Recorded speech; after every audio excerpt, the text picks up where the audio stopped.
On vous écoute, Monsieur Blanco. Oui, merci, Madame la Vice-Présidente, chers collègues. Quelques mots pour vous proposer d'adopter notre vœu qui avait pour but, puisque malheureusement je suis obligé de parler au passé,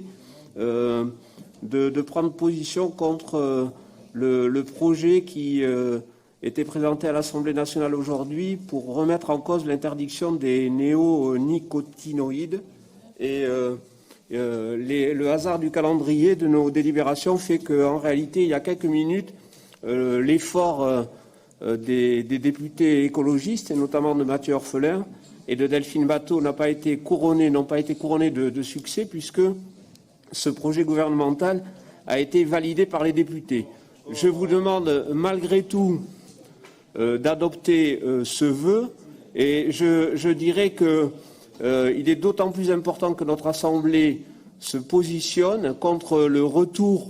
de ce pesticide mortifère, qui est un véritable poison. La démonstration en a été faite par plus de 1200 études scientifiques. Nous savons que ce pesticide fait courir un risque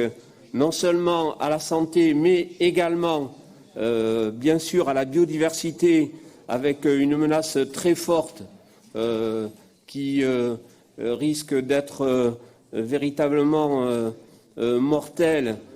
contre les abeilles qui sont en grand danger, contre les pollinisateurs d'une manière générale. Et il est important que notre région, qui est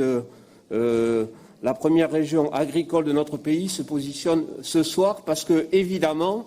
nonobstant le vote de l'Assemblée nationale, ce débat et ce combat va se poursuivre dans les semaines qui viennent,